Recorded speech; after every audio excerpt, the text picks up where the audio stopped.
10वीं कक्षा के हिंदी के छात्रों का राजहंस पाठशाला में बहुत बहुत स्वागत है। कक्षा 10वीं के लिए निर्धारित पूरक पुस्तिका यानी सप्लीमेंट्री रीडर कृतिका भाग 2 के पाठ 1 के साथ मैं शेफाली शर्मा आपके लिए प्रस्तुत हूँ। पाठ का नाम है माता का अंचल। भाग 1 में हम पढ़ेंगे लेखक परिचय, पाठ परिचय एवं भावार्थ। तो आइए चलें पाठ 1 माता का अंचल की ओर। सबसे पहले जानते हैं लेखक के बारे में। इस पाठ के लेखक हैं श्री शिवपूजन सहाय। शिवपूजन जी का जन्म सन 1893 में गांव उनवास, ज़िला भोजपुर, बिहार में हुआ था। उनके बचपन का नाम भोलानाथ था। 10वीं की परीक्षा पास करने के बाद उन्होंने बनारस की अदालत में नकल नवीस की नौकरी की थी। नकल नवीस के लिए मैं आपको बता दूं कि पहले किसी भी जो मेन कॉपी है उसकी कॉपीज़ करने के लिए नकल नवीस को काम दिया जाता था। नकल का मतलब है कॉपीज़ करना। जो लोग कॉपीज़ बनाते थे किसी चीज़ की, चाहे 2, 3, 4, 100, 1000 जितनी भी कॉपीज़ बनानी होती थी वो नकल नवीस करते थे। बाद में वे हिंदी के अध्यापक बन गए। असहयोग आंदोलन के प्रभाव से उन्होंने सरकारी नौकरी से त्यागपत्र दिया। आप सब जानते हैं कि गांधी जी ने नॉन कोऑपरेशन मूवमेंट का आह्वान किया था, असहयोग आंदोलन का आह्वान किया था, और उस समय अंग्रेज़ों के खिलाफ जाकर कई लोगों ने, जो गांधी जी के भक्त थे, अपनी सरकारी नौकरी यानी अंग्रेज़ों की नौकरी से त्यागपत्र दे दिया था। ऐसा ही शिवपूजन जी ने किया था। शिवपूजन सहाय ने अपने समय के जो उनके खास लेखक थे उनमें एक लोकप्रिय और सम्मानित स्थान प्राप्त किया था। उन्होंने जागरण, हिमालय, माधुरी, बालक आदि कई प्रतिष्ठित पत्रिकाओं का संपादन किया। आपको मैंने बताया है कई बार कि जो अंग्रेज़ हैं उन्होंने अपने समय में प्रेस की स्थापना की थी, तो उससे अखबार और पत्र पत्रिकाएँ छपने लगे थे। तो उस समय भारतीयों ने भी इसका लाभ उठाया और हिंदी में अनेक पत्र और पत्रिकाएँ निकाले। तो उनके संपादन का कार्य शिवपूजन जी ने किया था। इसके साथ ही वे हिंदी की प्रतिष्ठित पत्रिका मतवाला के संपादक मंडल में भी थे। जो एडिटर्स का ग्रुप था उसमें शिवपूजन जी थे मतवाला पत्रिका के लिए। सन 1963 में उनका देहांत हो गया। वे मुख्यतः गद्य के लेखक थे, प्रोज़ के राइटर थे। आप देखेंगे कि इन्होंने नॉवेल्स लिखे हैं, स्टोरीज़ लिखी हैं या संस्मरण वगैरह लिखे हैं, ये सब गद्य के रूप हैं। देहाती दुनिया, ग्राम सुधार, वे दिन वे लोग, स्मृति शेष आदि उनके दर्जन भर गद्य कृतियाँ प्रकाशित हुईं। शिवपूजन रचनावली के 4 खंडों में उनकी संपूर्ण रचनाएं प्रकाशित हैं। उन्होंने जो कुछ भी लिखा उसे शिवपूजन रचनावली के नाम से छापा गया और ये 4 वॉल्यूम्स में है। उनकी रचनाओं में लोक जीवन और लोक संस्कृति के प्रसंग सहज ही मिलते हैं। लोक जीवन और लोक संस्कृति का मतलब है आम लोग, जो हमारे यहाँ के देहाती लोग हैं, कृषक समाज है, जो आम जनता है, उसके जीवन और उसकी कल्चर से जुड़े हुए प्रसंग शिवपूजन जी ने लिखे हैं। अब आते हैं पाठ परिचय की ओर कि हम इस पाठ में क्या पढ़ने जा रहे हैं। यह अंश शिवपूजन सहाय के उपन्यास देहाती दुनिया से लिया गया है। देहाती दुनिया उन्होंने एक नॉवल लिखा, उसका अंश है ये। सन 1926 में प्रकाशित देहाती दुनिया हिंदी का प्रथम आंचलिक उपन्यास था। अब आंचलिक उपन्यास क्या होता है ये समझिए। अंचल कहते हैं देश के किसी रिमोट एरिया को, जो गांव देहात का एकदम किनारे का भाग है, जहाँ पर जल्दी से किसी का ध्यान नहीं जाता, वो अंचल कहलाता है। और वहाँ की संस्कृति पर आधारित जो नॉवेल्स लिखे गए वो आंचलिक उपन्यास कहलाए। तो शिवपूजन जी ने पहला हिंदी का आंचलिक उपन्यास लिखा था, ये देहाती दुनिया। इतना ही नहीं, यह स्मरण शिल्प में लिखा गया हिंदी का पहला उपन्यास है। एक और खासियत है इसमें कि संस्मरण शैली में लिखा गया, यानी कि शिवपूजन जी को जो बचपन की यादें थी या जो गांव देहात की यादें थी, उन स्मृतियों के आधार पर इसका स्ट्रक्चर पूरा खड़ा किया गया। शिल्प, आर्किटेक्चर जो है इसका इसी आधार पर बना है। तो ये नॉवल पूरी तरह से संस्मरण पर आधारित है। इसमें ग्रामीण जीवन का चित्रण ग्रामीण जनता की भाषा में किया गया है। एक और खासियत है, ज़्यादातर लोग गाँव का चित्रण करते हैं, लेकिन लेखक अपनी भाषा और अपनी शैली वैसी ही बड़ी क्लासिक लैंग्वेज रखता है, बड़ा सुसंस्कृत भाषा का प्रयोग करता है। लेकिन शिवपूजन जी ने गांव के लोगों का जीवन का जो चित्रण किया है वो गांव की ही देहाती भाषा में किया है।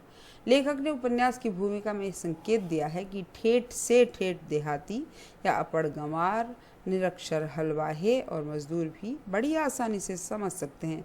क्या कहा है कि अगर कोई सुने भी तो कोई भी गांव देहात का आदमी, अनपढ़ गंवार यानी कोई उसको सुनाए तो उस भाषा को ज़रूर आसानी से समझ लेगा, निरक्षर हलवाहे जिनको पढ़ना तक नहीं आता, ऐसे हल चलाने वाले किसान और मजदूर सभी इसे आसानी से समझ सकेंगे। आत्मकथात्मक शैली में रचे गए इस उपन्यास का कथा शिल्प अत्यंत मौलिक और प्रयोग धर्मी है। आत्मकथात्मक शैली क्या होती है?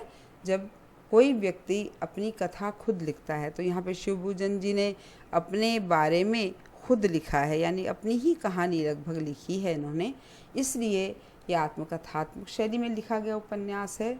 और इसका कथा शिल्प, इसकी जो स्टोरी है उसका आर्किटेक्चर कैसा है? मौलिक और प्रयोग धर्मी। मौलिक का मतलब ओरिजिनल, यानी बहुत ही उसमें ओरिजिनलिटी है, किसी का देखा हुआ, किसी का नकल किया हुआ या पहले किसी ने लिखा हो वैसा ही कॉपी किया हुआ, ऐसा कुछ नहीं है। और प्रयोग धर्मी का मतलब एक नया प्रयोग है, एक तरह से एक नया एक्सपेरिमेंट जैसा है। शिशु चरित्र भोलानाथ कथानक का दृष्टि बिंदु है। इसमें एक बच्चा है, उसका नाम भोलानाथ है। आपने ध्यान दिया होगा शिवपूजन जी का बचपन का नाम भोलानाथ ही था, तो इन्होंने अपना ही कथानक लिया है और वही केंद्र बिंदु में आता है इस उपन्यास के, यानी वो मेन कैरेक्टर है जिसके आसपास कहानी घूमती है। संकलित अंश में ग्रामीण अंचल तथा उसके चरित्रों का एक अनोखा चित्र है।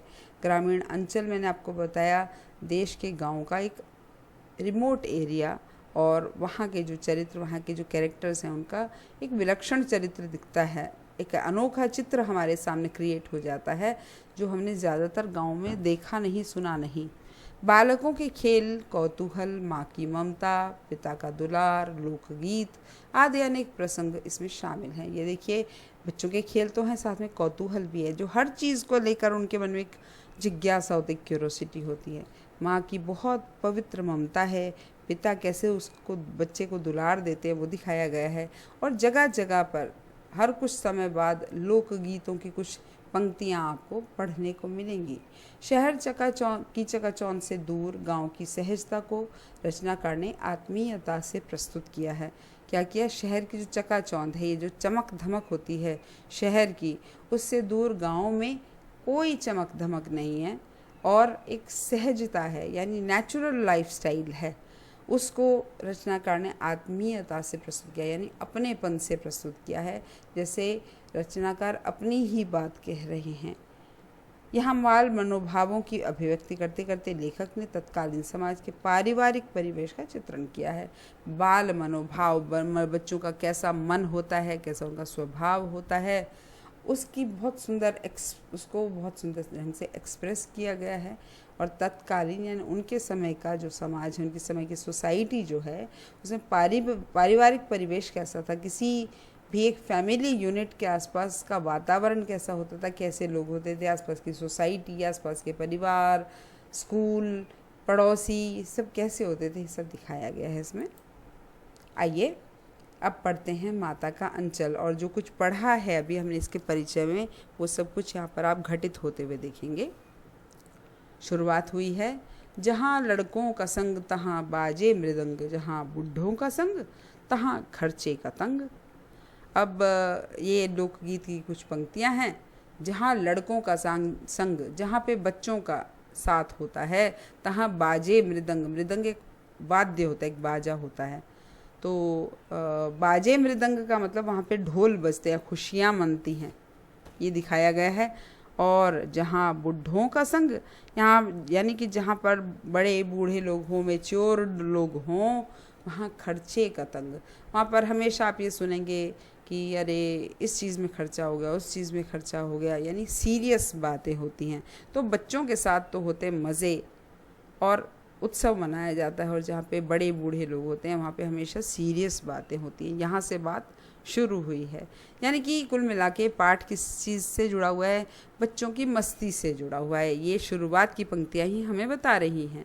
हमारे पिता तड़के उठकर निबट नहाकर पूजा करने बैठ जाते थे। ये अब भोलानाथ कह रहे हैं। भोलानाथ यानी शिवपूजन सहाय स्वयं अपने पिता के लिए कह रहे हैं कि हमारे पिता तड़के भोर में ही सुबह उठ जाते थे।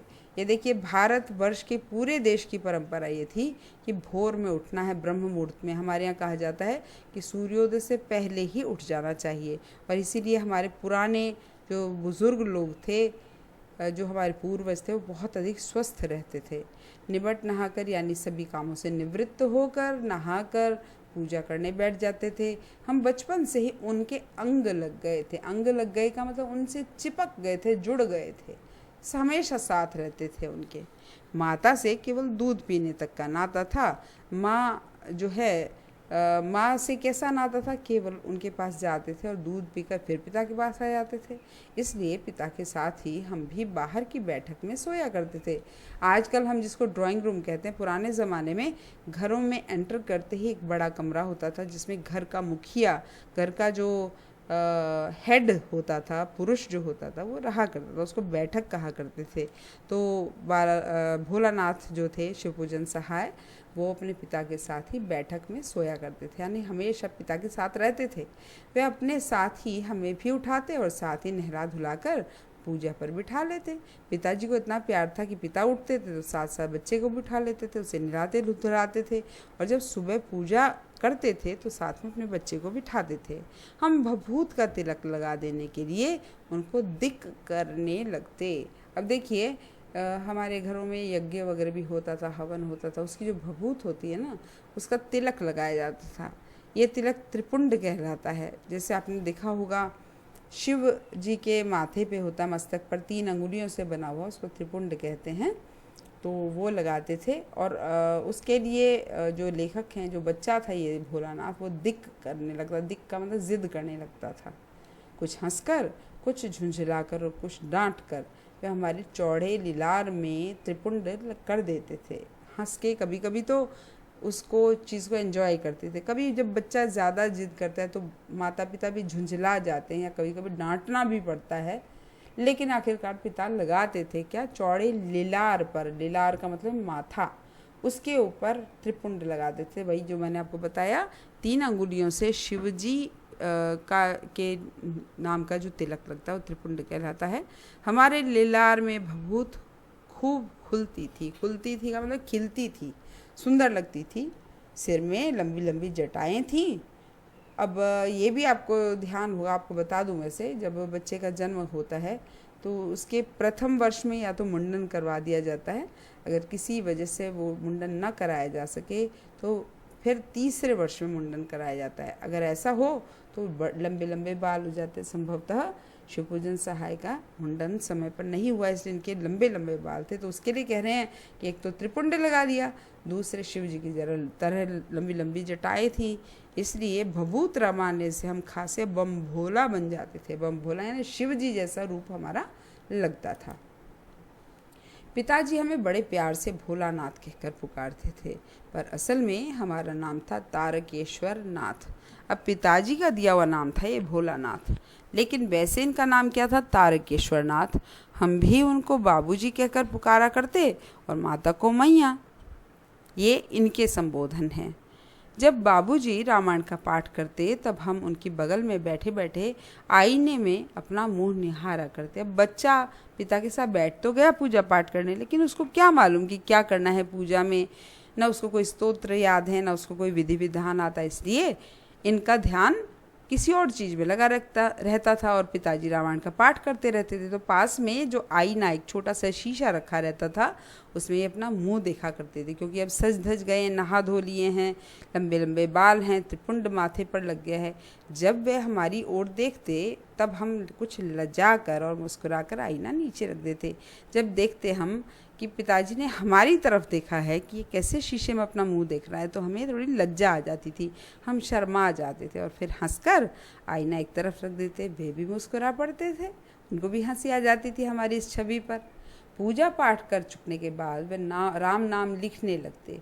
अपनी एक रामनामा बही पर 1000 राम नाम लिखकर वे उसे पाठ करने की पोथी के साथ बांध कर रख देते थे। अब उनके पास में एक बही थी, आपने देखा होगा ज़्यादातर जो पुराने ढंग की दुकानें हुआ करती थी, हमारे यहाँ की जो ट्रेडिशनल शॉप्स होती थी, उन पे बही खाता रखा होता था। अभी भी एक ट्रेडिशन है, दीपावली पर कई व्यापारी लोग अपना बही खाता शुरू करते हैं, नया अकाउंट शुरू करते हैं। तो एक लंबी पुस्तक होती है, ये लंबी खाली पेजेस की एक किताब होती है, जिसमें जनरली किताबें कैसी होती हैं, जनरली किताबें होती हैं लंबाई लिए हुए, लेकिन ये पुस्तकें होती है लंबी। लंबी का मतलब है ये हॉरिजॉन्टल होती हैं। तो ये जो राम नाम है, ये राम नाम लिखते थे कितनी बार, 1000 बार लिखते थे। और उस किताब को इस नाम को लिखते थे राम नाम की बही पर। और फिर जब लिख लेते थे तब एक अपनी जो पोथी थी, इनके पोथी का मतलब किताब, जिसमें ये पाठ किया करते थे, जिसको पढ़ के पाठ करते थे, उसके साथ बांध कर रख देते थे। फिर 500 बार कागज़ के छोटे छोटे टुकड़ों पर राम नाम लिखकर आटे की गोलियों में लपेटते और उन गोलियों को लेकर गंगा जी की ओर चल पड़ते थे। अब रामनामा बही में तो नाम लिखने की इनको प्रतिदिन का एक नियम था, और इसके अलावा एक कागज़ के टुकड़े पर राम नाम लिखते थे, कितनी बार, 500 बार लिखते थे।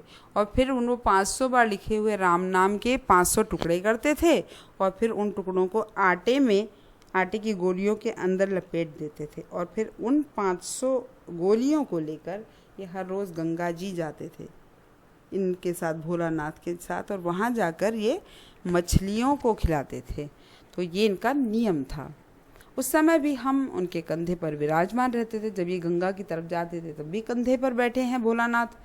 जब वह गंगा में एक एक आटे की गोलियां फेंक कर मछलियों को खिलाने लगते, तब भी हम उनके कंधे पर ही बैठे बैठे हंसा करते। हमें बड़ा मज़ा आता था। पिताजी एक एक गोली फेंकते थे, पानी के अंदर मछलियां आती थीं और हम बड़े आनंदित होते थे। जब वह मछलियों को चारा देकर घर की ओर लौटने लगते, तब बीच रास्ते में झुके हुए पेड़ों की डाल पर हमें बिठाकर झूला झुलाते थे। अब बीच में बाग बगीचा है, कहीं पर पेड़ों की डाल बहुत नीचे आ जाती है, तो बच्चे के हिसाब से वो छोटी छोटी जो नीचे की डालें हैं, उन पर उस बच्चे को बिठाया जा सकता है और उन डालों को झुलाया जा सकता था। तो ऐसे झूले पिताजी झुलाते थे। कभी कभी बाबूजी हमसे कुश्ती भी लड़ते थे। आपने देखा होगा प्रायः बच्चों से माता पिता या बड़े लोग थोड़ा सा लड़ने की या पहलवानी करने की या कुश्ती करने की एक्टिंग करते हैं। असल में बच्चे के अंदर एक उत्साह, एक दमखम जगाने की कोशिश होती है कि उसके अंदर एक प्रतिस्पर्धा की भाव आए, उसके अंदर जीतने की कोशिश करे। वे शिथिल होकर हमारे बल को बढ़ावा देते और हम उनको पछाड़ देते। ये देखिए यहाँ पर लिखा है, शिथिल का मतलब अपने शरीर को ढीला दिखाते थे, ऐसे दिखाते थे मेरे अंदर तो दम ही नहीं है। और हमारा बल जो है, हम अपने बल को बढ़ाकर कोशिश करते थे हम पिताजी को हराएं, और हम उनको पछाड़ देते। बच्चे को ऐसा लगता है कि हमने बड़े को हरा दिया है। असलियत में बड़ा खुद ही हारता है, केवल उसको उत्साहित करने के लिए। वे यह उतान पड़ जाते। उतान का मतलब है कि ये सीधे धरती पर गिर जाते थे, हम उनकी छाती पर चढ़ जाते। अब जब पिताजी नीचे गिर जाते तो उनकी छाती पर ये चढ़कर बैठ जाते।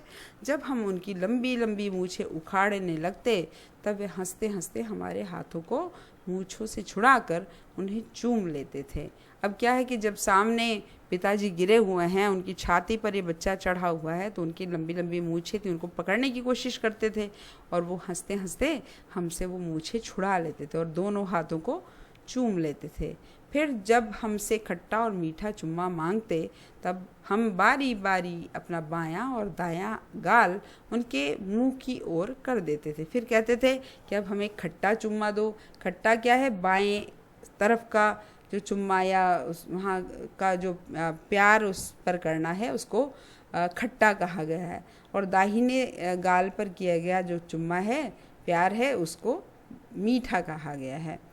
तो तब क्या होता था, तब अपनी दाढ़ी या मूछ हमारे कोमल गालों पर गड़ा देते। मजाक करने के कारण वो कभी कभी अपनी दाढ़ी और मूछ उनको चुबा देते थे। हम झुंझला कर फिर उनकी मूछें नोचने लगते। अब गुस्सा आ जाता था बच्चे को और परेशान होकर वो उनकी मूछें नोचने लगता। इस पर वे बनावटी रोना रोने लगते हैं और हम अलग खड़े खड़े खिलखिला कर हंसने लगते। अब पिताजी रोने की एक्टिंग करते क्योंकि बच्चे ने गुस्से में आके मूछें नोची हैं, और ये भी एक्टिंग ही थी, और बच्चे को मज़ा आता था और बच्चा हंसता था, खिलखिला के हंस पड़ता था। उनके साथ हंसते हंसते जब हम घर आते तब उनके साथ ही हम भी चौके पर खाने बैठते। अब चौके पर खाने का मतलब है, जो किचन होती थी उसको चौका कहा जाता था और वहाँ पर खाना खाया जाता था। वे हमें अपने ही हाथ से फूल के कटोरे में गोरस और भात सान कर खिलाते थे। गोरस कहते हैं छाछ को, जिसको मठा भी कहा जाता है। तो मठे के अंदर भात मिलाकर, भात यानी उबला हुआ चावल, उसको मिलाकर सान कर, मतलब दोनों को मिलाकर खिलाते थे। जब हम खाकर अफर जाने का मतलब जब हमारा पेट भर जाता, बिल्कुल तन जाता कि अब और नहीं खाया जा सकता, तब मैया थोड़ा और खिलाने के लिए हट करती। माँ फिर क्या कहती कि आपने तो ठीक से नहीं खिलाया, और खिलाइए इसको। तब वह बाबूजी से कहने लगती, आप तो दो चार दाने के कौर बच्चे के मुंह में देते जाते हैं। इससे वह थोड़ा खाने पर भी समझ लेता है कि हम बहुत खा गए हैं। अब क्या है, पिता को खिलाना नहीं आता, भोजन कराना नहीं आता, वो कला तो माँ के ही अंदर होती है। तो माँ उससे संतुष्ट नहीं होती थी। वो कहती थी आप तो चार चार दाने देते हैं, कौर यानी गस्से में, एक बाइट में, और उससे आप समझते हैं किसने खा लिया, लेकिन बच्चे ने तो ठीक से नहीं खाया। आप खिलाने का ढंग नहीं जानते। बच्चे को भर मुंह कौर खिलाना चाहिए। बच्चे को इतना पता नहीं है, उसको पूरा जो मुंह में भर जाए इतना बड़ा गस्सा देना चाहिए, जिससे वो, क्योंकि कम खाना चाहता है बच्चे का दिमाग हमेशा खेल कूद में लगा होता है, बहुत कम देर के लिए माँ के पास या पिता के पास आके बैठता है। इससे उसे ठीक से खाना खिलाना चाहिए। माँ क्या कहती साथ में, जब खाएगा बड़े बड़े कौर तब पाएगा दुनिया में ठौर। जब ये बच्चा बड़े बड़े कौर खाएगा, बड़े बड़े गस्से खाएगा, तब पाएगा दुनिया में ठौर यानी ठिकाना, कोई एक ऊंचाई पाएगा, कुछ एक स्थान पाएगा जो कि बताने योग्य होगा कि हाँ ये इतना ऊंचा उठा, इसने इतनी ऊंचाई हासिल की। ये तभी कर पाएगा जब ठीक से खाना खाएगा। देखिए मैं खिलाती हूँ। मर्दुए क्या जाने कि बच्चों को कैसे खिलाना चाहिए। मर्दुए का मतलब मर्द, जो जेंट्स हैं वो थोड़ी जानते हैं कि बच्चों को कैसे खिलाना चाहिए। और महतारी के हाथ से खाने पर बच्चों का पेट भी भरता है। और क्या कहती थी महतारी यानी माँ, जब माँ खिलाती है ना तभी बच्चों का पेट भरता है। यह कहकर वह थाली में दही भात शांति मिला लेती थी और अलग अलग तोता, मैना, कबूतर, हंस, मोर आदि के बनावटी नाम से कौर बनाकर यह कहते हुए खिलाती जाती कि जल्दी खा लो नहीं तो उड़ जाएंगे। क्या कहती थी, तरह तरह के पक्षियों के नाम लेती थी और फिर हर गस्सा की, ये तक को तोते के नाम का, ये मैना के नाम का, ये कबूतर के नाम का। और बच्चे को क्या कहती थी, जल्दी खा लो नहीं तो देखो ये उड़ जाएंगे। बच्चे को लगता था शायद आसपास ही हैं ये पक्षी, इसलिए माँ कह रही है। पर हम उन्हें इतनी जल्दी उड़ा देते थे कि उड़ने का मौका ही नहीं मिलता था। जैसे ही खाना एक गस्सा उस पक्षी के नाम का आता था, ये कबूतर उड़ गया, हंस उड़ गया, ऐसा लगता था कि मेरे खाते ही वो बच्चा जो पक्षी है वो उड़ गया है। जब हम सब बनावटी चिड़ियों को चट कर जाते तब बाबूजी कहने लगते, अच्छा अब तुम राजा हो, जाओ खेलो। अब जब ये खाने वाने का काम खत्म होता था, सारी चिड़िया उड़ जाती थी, तब बाबूजी क्या कहते थे कि अब तुम राजा हो। राजा का मतलब बहुत अच्छे बच्चे हो, अब जाओ तुम खेलो, क्योंकि खा लिया, पेट भर गया है बच्चे का, अब वो खेल सकता है। बस हम उठकर उछलने कूदने लगते। फिर रस्सी में बंधा हुआ काठ का घोड़ा लेकर नंग धड़ंग बाहर गली में निकल जाते। हम बहुत खुश होते कि अब हमें खेलने का मौका मिलेगा। ये उस ज़माने में सबसे प्रचलित खिलौना था काठ का घोड़ा। लकड़ी का घोड़ा बना लिया जाता था, उसमें पहिए वगैरह होते थे, उसमें रस्सी बांधी और बच्चे उसको लेकर घर के बाहर चले जाते थे खेलने। नंग धड़ंग का मतलब है कपड़े पहने नहीं हुए तो भी बाहर निकल गए, कोई फ़र्क नहीं पड़ता। आज के ज़माने जैसा नहीं था कि बच्चों को अच्छे कपड़े ही पहनाना ज़रूरी है। मुख्य रूप से प्रकृति के बीच में, बहुत सादगी के साथ जीवन के बीच में बच्चे पले थे उस समय। जब कभी मैया हमें अचानक पकड़ पाती तब हमारे लाख छटपटाने पर भी एक चुल्लू कड़वा तेल हमारे सिर पर डाल देती थी। अब क्या होता था, कभी कभी माँ हमें ज़बरदस्ती पकड़ लेती थी। ज़्यादातर तो ऐसा होता था भाग जाते थे हम खेलने के लिए, लेकिन जिस दिन पकड़ में आ गए माँ के, उस समय क्या होता था कि बहुत, चाहे कितना हम छटपटाएं, एक चुल्लू कड़वा तेल, चुल्लू होता है एक बार जो हम हथेली को थोड़ा सा मोड़ कर उसके अंदर तेल वगैरह लेते हैं, उसको एक चुल्लू कहते हैं। और कड़वा तेल का मतलब है सरसों का तेल। उसको हमारे सिर पर डालती थी, यानी बालों में खूब सारा तेल लगाती थी। हम रोने लगते और बाबूजी उस पर बिगड़ कर खड़े होते। वो गुस्से होते थे कि भाई ये बच्चे को क्यों रुला रही हो, पर वह हमारे सिर में तेल बोथ कर हमें उबट कर ही छोड़ती थी। बोथने का मतलब खूब सारा तेल लगाना, और उबटने का मतलब है उबटन लगाना। जैसे आटे में हल्दी है, सरसों का तेल है, थोड़ा सा नमक है, ये सब चीज़ें डालकर उसमें थोड़ा पानी डालकर उसकी एक लेई सी बनाई जाती है, और उससे शरीर पर रगड़ रगड़ कर मैल उतारा जाता है, उसको उबटन कहते हैं।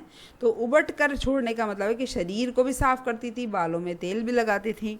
फिर हमारी नाभि और लिलार में काजल की बिंदी लगाकर चोटी गूंथती थी। नाभि में एक काजल की टिक्की लगाते थे, और लिलार यानी माथे पर लगाते थे। आप लोगों ने देखा हो, कई लोग बच्चों को नज़र ना लगे इसके लिए काजल की बिंदी लगा देते हैं। और फिर लंबे बाल थे ना, इसलिए उनकी चोटी गूंथती थी, और उसमें फूलदार लट्टू बांधकर रंगीन कुर्ता टोपी पहनाकर भेजती थी। तो फूलदार लट्टू किसके होते थे? बालों में रिबन लगाया और उसमें एक फूल सा बना दिया, और कुर्ता पहना दिया, और सिर पर एक टोपी पहना दी। उस समय छोटे बच्चों को टोपी पहनाने का रिवाज था, कुर्ता टोपी, ये अच्छी ड्रेस मानी जाती थी। हम खासे कन्हैया बनकर बाबूजी की गोद में सिसकते सिसकते बाहर आते थे। अब देखिए, माँ ने कष्ट किस लिए दिया? इसलिए दिया कि बच्चे को ठीक से तेल लगाया जाए, उसे नहला दिया जाए, उसे उपटन लगा दिया जाए, इसलिए बच्चा रो रहा है। ऐसे रोते समय बाबूजी आते थे, अपने गोद में लेते थे, और सिसकते हुए उस बच्चे को, जो सिसक रहा है, रह रह के हिचकी भर रहा है रोते रोते, उसको लेके बाहर चले जाते थे, जिससे उसका मन बहल जाए। और हम कन्हैया जैसे लगते थे, कृष्ण कन्हैया लगते थे। बाहर आते ही हमारी बाट जोने वाले बालकों का एक झुंड मिल जाता था। अब जैसे ही हम बाहर आए, हमारे दोस्त हमारा इंतज़ार करते थे। बाट जोने का मतलब है रास्ता देखना। हम उन खेल के साथियों को देखते ही सिसकना भूलकर बाबूजी की गोद में उतर पड़ते, और अपने हमजोलियों के दल में मिलकर तमाशे करने लग जाते। अब हम रोना भूल जाते थे और फटाफट बाबूजी की गोद से उतरे, और हमजोली का मतलब होता है दोस्त, हमजोलियों के साथ मिलकर खेलने लग जाते थे।